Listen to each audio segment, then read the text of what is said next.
DA আন্দোলন নিয়ে সরকার যতই কড়া মনোভাব নিয়েছে ততই জেদ বেড়েছে ডিএ আন্দোলনকারীদের। লাগাতার শহীদ মিনারের পাদদেশে চলছে আন্দোলন, আর সেই আন্দোলনের ঝাঁজ বাড়াতে আবারও অনশনের পথে হাঁটল সংগ্রামী যৌথ মঞ্চ। শুক্রবার কলকাতার রাজপথে মহামিছিলের পর শনিবার থেকে বকেয়া ডিএ আদায়ের দাবিতে লাগাতার অনশনে বসল সংগ্রামী যৌথ মঞ্চের সদস্যরা। এদিন সংগ্রামী যৌথ মঞ্চের পক্ষ থেকে অনশনে বসেন অনিরুদ্ধ ভট্টাচার্য, সুনীত নায়ক, সৈকত চট্টোপাধ্যায় ও শুভঙ্কর বন্দ্যোপাধ্যায়। সাংবাদিক বৈঠকের মধ্য দিয়ে তাদের নাম ঘোষণা করেন সংগ্রামী যৌথ মঞ্চের কনভেনার ভাস্কর ঘোষ। আমাদের যারা অনশনকারী আছেন সেই চারজনের নাম ঘোষণা করছি।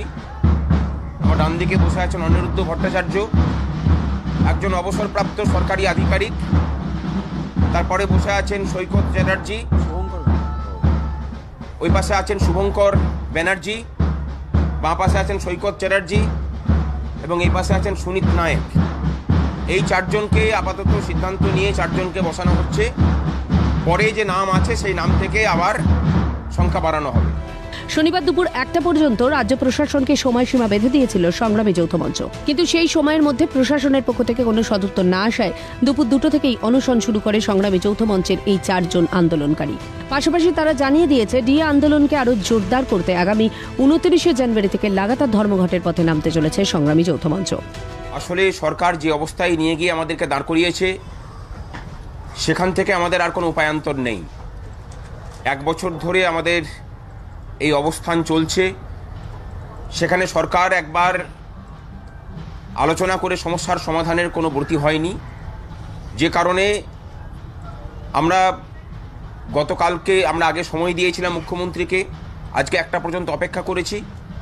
আমরা সেই কারণের জন্যই লাগাতার অনশনের সিদ্ধান্ত নিয়েছি এবং তার সাথে আগামী 29 তারিখ থেকে সরকারি ক্ষেত্রে লাগাতার ধর্মঘটের ডাকও আমরা দিয়েছি সংগ্রামী যৌথ মঞ্চের পক্ষ থেকে। মূল্যবৃদ্ধির চাপে অসুবিধায় পড়ছেন এ রাজ্যের অবসরপ্রাপ্ত সরকারি কর্মচারীরা। রাজ্যে ব্রিটিশ আমলের থেকেও খারাপ অবস্থা বলে জানান অনশনরত আন্দোলনকারীরা। বাড়ি ভাড়া ভাতাও পাই না বা আমাদের কোনো ইনক্রিমেন্টও হয় না। সুতরাং এই মহার্ঘ ভাতার বা মহার্ঘ রিলিফ যেটাকে আমরা বলি, সেইটাকে অবসরপ্রাপ্ত কর্মচারীদের জন্য, সেটা ছাড়া আমাদের যে অবসরকালীন ভাতা সেটা ক্রমশ ক্ষয় হতে থাকছে আর কি। যেখানে যখন আমার অবসরকালীন ভাতা যেটা স্থির হয়েছিল তার থেকে বাজার দর আরও প্রায় 20% এখন বেড়ে গেছে। এই কারণেই আমি অনশনে বসছি। ব্রিটিশ শাসনের থেকেও এটা ভয়ঙ্কর, কারণ ব্রিটিশরা বিদেশি ছিল, তাদের আমাদেরকে শোষণ করাই উদ্দেশ্য ছিল। কিন্তু আমাদের মুখ্যমন্ত্রী আমাদের কারুর পিসি, কারুর দিদি, কারুর নানি, চাচি, অনেকের যেমন যে রিলেশনে দেখে, সে আমার নিজের লোক ছিল।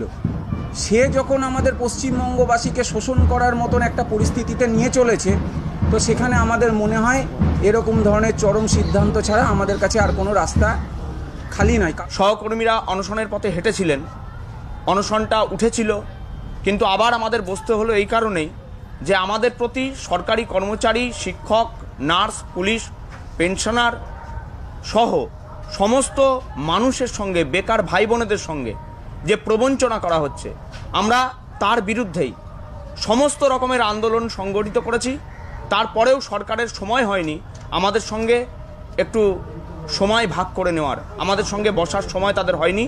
কাজেই আমরা আজকে এই লাগাতার অনশনের সিদ্ধান্তে ব্রতী হলাম। নমস্কার। যে কর্মচারী শিক্ষকদেরকে নিয়ে বছরের পর বছর তিনি স্থির পুরস্কার আনছেন, সেই পুরস্কারে যারা কর্মরত থাকেন তারা সুনির্দিষ্টভাবে 3টি দাবিতে, তাদের নিজেদের অধিকারের দাবিতে তারা আন্দোলনে বসেছিল।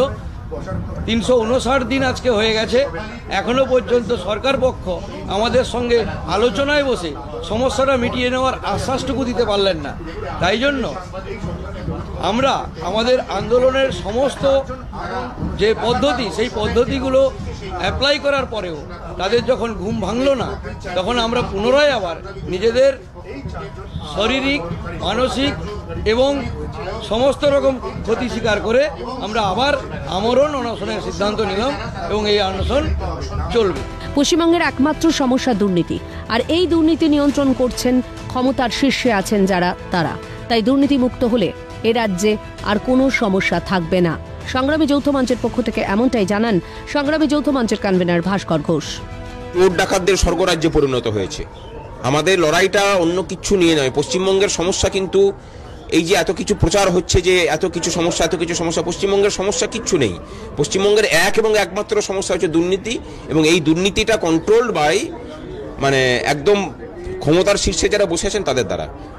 দুর্নীতি মুক্ত হলে পশ্চিমবঙ্গের কোনো সমস্যা থাকবে না। দায়িত্ব নিয়ে বলছি, জাতপাত সাম্প্রদায়িকতা সব যেসব জিগিরগুলো তোলা হয় সেটা এই দুর্নীতিটাকে ঢাকার জন্য। গতকালকে তাদের যে মহামিছিল, সেই মহামিছিল থেকে তাদের বার্তা ছিল রাজ্য প্রশাসনের কাছে।